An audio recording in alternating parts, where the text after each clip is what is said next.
Já, ok. Ég að deila Þú ert bara að deila, forsíðunni? bara klærum. Ljómandi fínt. Heyrðu, þá langar mér bara að biðja þig að bjóða líka góðan dag og þakka fyrir þetta tækifæri til að fá að kynna fyrir ykkur vinnuna sem við erum með í gangi undir svona hatti umhverfisráðuneytisins, en það eru margir sem taka þátt. Og mér langar bara að byrja á því að taka líka undir orð Sigrúnar samstarf. Það skiptir bara öllu máli og við höfum mörg verkefni og það er bara sem getum best nýtt orkun okkar og fjármagn og annað í að reyna að vinna sem mest saman. En ég heiti Halla Sigrún Sigurðardóttir og ég er ennþá á fyrstu mánuðunum mínum í starfi hérna í umhverfisráðuneytinu. Ég byrjaði í desember. Mér til halds og traust á þessu fundi er hann Magnús Örn sem er líka reyndar alveg glænýr í umhverfisráðuneytinu, en hann á sér sögu hann hefur unnið töluvert með hugtakið aðlögun og verkefni því tengdu þar sem að hann tók þátt í vinnu loftslagsráðs og í vinnu við skrifa á skýrslu sem heitir að búa sig undir breyttan heim. Þannig að það var mjög gott að fá Magnús sem byrjaði bara 1. mars. Þá ætla ég nú bara að halda hérna áfram inn á fyrstu glæruna mína. Það sem við erum að gera er að hugsa aðlögun á loftslagsbreytingum. Fyrsti kosturinn er auðvitað alltaf að draga úr losun, en hins vegar er nauðsyn að samhliða séu gerðar ráðstafanir aðlögun á breytingu á loftslagi. Í skýrslu loftslagsráðs sem ég var að vísa í áðan frá janúar 2020, þar kemur fram að Ísland er eftirbátur annarra ríkja í heildrænu skipulagi aðlögunar. Í skýrslunni kemur fram að það þurfi að auka rannsóknir og vöktun á áhrifum loftslagsbreytinga á Íslandi og afleiðingum þeirra.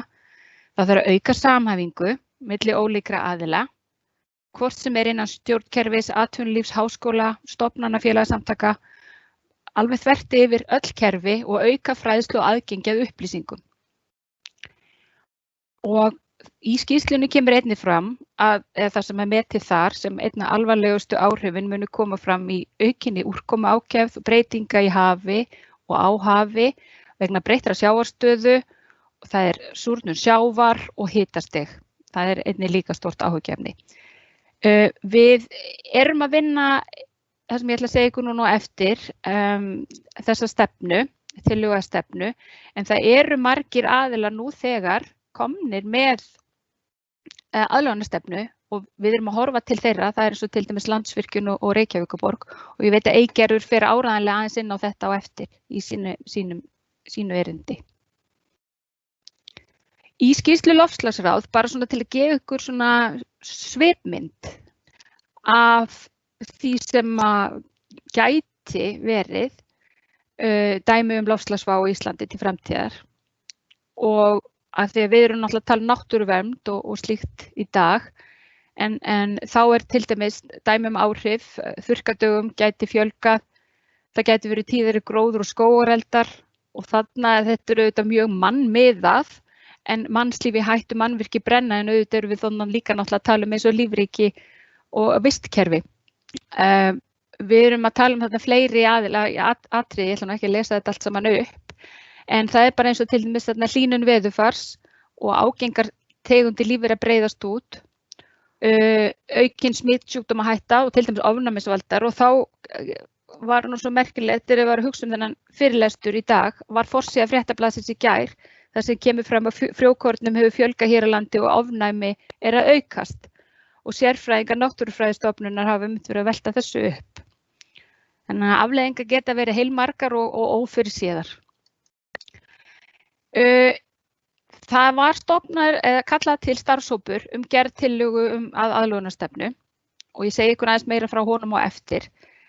Til að gera stefnu sem er ætlað að undirbyggja gerð heildstæðrar áætlunar aðlögun íslensks samfélags að loftslagsbreytingum, og við ætlum að erum í vinnunni að byggja á fyrirliggjandi gögnum. Við byggjum á vísindaskýrslum sem hafa verið gefnar út undir hatti, ég held að verið fyrst landlæknir og síðan Veðurstofa Íslands. Nýjasta skýrslan er frá 2018, síðan er það skýrsla loftslagsráðs og svo ýmislegt fleira. Við erum að leggja áherslu í vinnunni á samspil milli vísindanefndar sem núna í raun og veru að fara af stað aftur. Það búið að kalla, senda út tilnefningabréf og ég bara væntanlegt að verður skipað í nýju vísindanefndina væntanlega bara á næstu vikum og starfshópsins. Hlutverk vísindanefndarinnar verður að taka saman rannsóknir og gögn en þess vegna það ekki í stefnunni núna. Við erum ekki að hugsa mikið svona afleiðingar, við erum að gera meira stöðumat. En við höfum líka skoða mikið í vinnunni efni að utan, stefnur annarra ríkja og áætlanir og rannsóknarskýrslur og síðan það þannig að Evrópusambandið að vinna akkurat núna í endurskoðaðri stefnuáætlun fyrir aðildarríki sín og það svo athyglisvert þegar maður hlustar á það að þá svo mikið rætt þar áherslu á að áætlunagerð sé inn í nærsamfélagi. Kannski þetta glæran sem hefði átt að byrja á, en svona aðeins til að gefa ykkur mynd, hvað aðlögun? Og þið eflaust mörg vitið miklu meira þetta heldur en ég, en ég ætla nú samt að segja ykkur aðeins. Þess aðlögun að loftslagsbreytingu gengur út á það að auka viðnámsþrótt og loftslagsþol samfélaga til að draga úr neikvæðum áhrifum.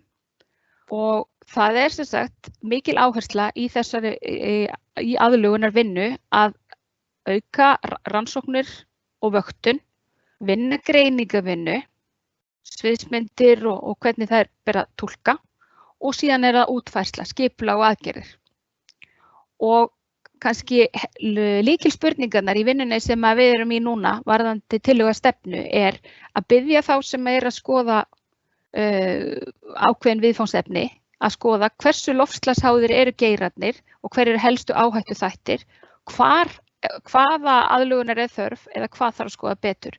Og í þessari vinnu sem við erum búin að leggja stað í höfum við séð að sumir geirar eru komnir langt á veg en aðrir skemur og þá það bara allt í lagi. Það bara að koma því niður á blað þannig að við vitum hvar þarf að skoða.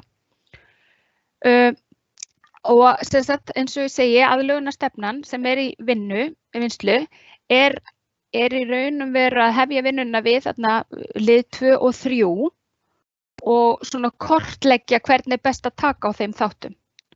Síðan myndum við fara út í beinni áætlunagerð eða við gerum ráð fyrir því þar sem að svona heildarmynd af vinnunni verður skipulag, hver ber hvaða beinverkefni í raun. En það eftir að vinna meira með það. Í starfshópnum sem var skipaður í haust og tók til starfa í desember, fyrsta fundi sinn 8. desember, eru fjölmargir aðilar. Og þetta eiginlega svona þverskurður á ýmsum þáttakendum. Þetta eru fulltrúar úr ráðuneytum en það líka fulltrúar frá stofnunum. Hér verður kannski orðnar, helstu breytingarnar að það voru breytingar við nýja skipun á forstjóra Hafrannsóknastofnunar, Þorsteinn Sigurðsson, og það kemur inn nýr kappi Jón Þrándur inn af skrifstofu sjávarútvegsmála. Ég formaður, Halldór Björnsson frá Veðurstofu Íslands, hann starfsmaður vinnuhópsins og síðan fengum við heldur betur liðsauka þarna í byrjun mars þegar Magnús kom til starfa á skrifstofu loftslagsmála. Hér glæra sem ég set fram aðeins til að gefa ykkur hugmyndum leiðina sem við erum á. Og eins og ég sagði áðan, þá viljum við ekki finna upp hjólið, við viljum nota þau gögn sem hafa verið unnin og náttúrulega vísindaskýrslurnar sem hafa verið gefnar út eru frábær rit. En við viljum líka finna út þar sem ekkert til. Og við höfum verið að velta fyrir okkur stefnumótunarverkum stjórnarráðsins og þar sem ég fer nú bara hratt yfir þetta grænbók, hvítbók og svo drög að stefnu og við lítum dálítið á það að við séum að fara út í hvítbókarstigið. Þar sem umfjöllun og ákvörðun framtíðarsýn, markmið og árangur. Þannig að þetta er svona hugsunin hjá okkur núna.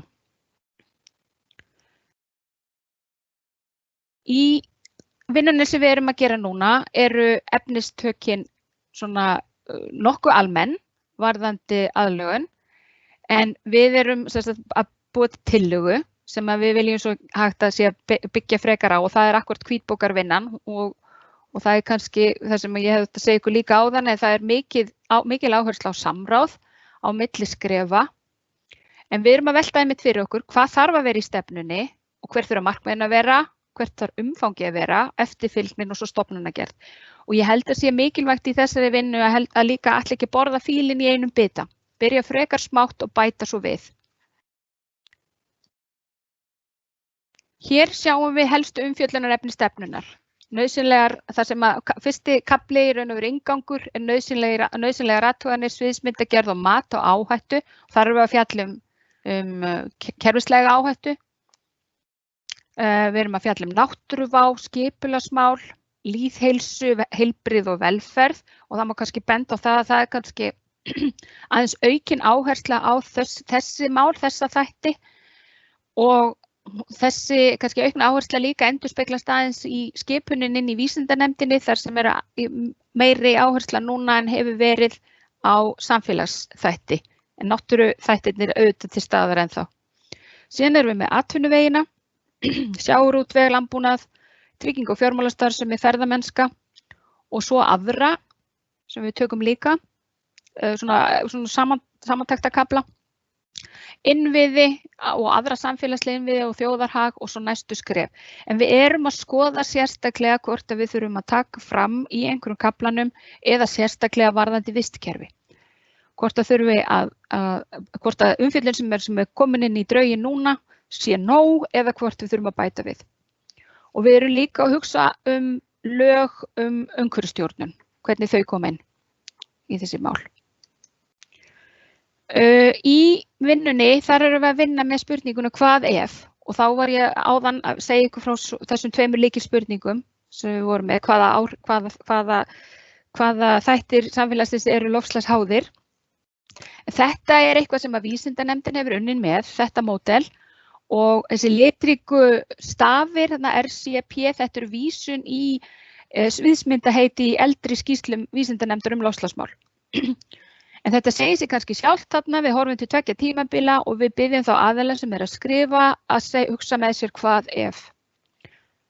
Og þarna náttúrulega kemur þessi hugsun um kerfislega áhættu inn, hvernig í raun eitthvað sem gerist getur haft áhrif á annað. Og við erum náttúrulega með gott dæmi núna akkurat, eða gott dæmi, þetta er blessa COVID.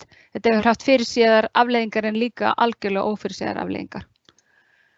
Svona lítur þetta út, þetta er úr 2008 skýrslunni og við munum ekki í þessu sem við erum að gera núna stilla þessu svona upp en þetta er það sem við erum að biðja fólk um að hugsa. Og þannig erum við til dæmis með skógamörkin og ræktarlandið, þannig hvað ef hitastig lækkar, hvað ef það lækkar og hvað ef það hækkar. Og þetta er bara góð leið til að móta hugsun. Í þessu verkefni sem er alveg ofboðslega viðamikið og ég held að þegar skipunarbréfið var skrifað í haust og þar til núna þetta raun og veru hefur dýrið þanist út og við þurfum að afmarka okkur. Þess að bara hreinlega keyra okkur ekki í kaf vegna þess að tengsl aðlögunar við svo marga þætti í samfélaginu eru eiginlega óþrjótandi og við leggjum mikla áherslu að vera í samráði við aðila og við munum í stað þess að skila 1. maí eins og við áttum að skila í vor, seinna í vor og líklega mánaðamótin maí-júní vegna þess að við erum búin að ákveða það setja tillöguna sem við erum að drauginn inn í samráðsgátt. En við erum líka að kalla eftir skoðunum og innleggi frá fjölmörgum. 2 mínútur. Já, takk. Þetta passar akkurat held ég. Í næstu skrefum er það sem sagt þannig að við komum með stefnutillögu og þetta er það sem kemur fram í bæði lögum loftslagsmál og inn í skipunarbréfinu. Það sem stefnutillaga, síðan eigi að búa til reglugerð og svo þingsályktunartillögu og síðan fara út í frekari áætlunargerð. Og þá erum við svona aðeins að hugsa núna og við sem betur fyrir þurfum ekki að hugsa allt til enda. það hvort það verði gerð ein áætlun aðlögun að loftslagsbreytingum eða hvort það sé hægt að dreifa verkefnum. Þetta eitthvað sem verður tekin ákvörðun síðar. En í stóra samhenginu þá viljum við sem mest, og þess vegna var mjög gaman að fá að koma inn í dag, kynna hugmyndin aðlögun meðal hagaðila og almennings og hvað við erum að gera. Það þarf að byggja upp þekkingu innan viðeigandi stofnana og geira og mjög víða komin góð þekking, við þurfum bara að kortleggja hana. Og það þarf svona að átta sig á því hver ber ábyrgð hvar og þannig að allir líka viti af öðrum. Og útfæra ábyrgðarskiptingu og þessar aðlögunaraðgerðir sem verður þá síðar. Þannig að þetta svona stóra myndin. Þetta var bara svona síðasta efnisklæra mín og í lokin þá segi ég bara takk fyrir.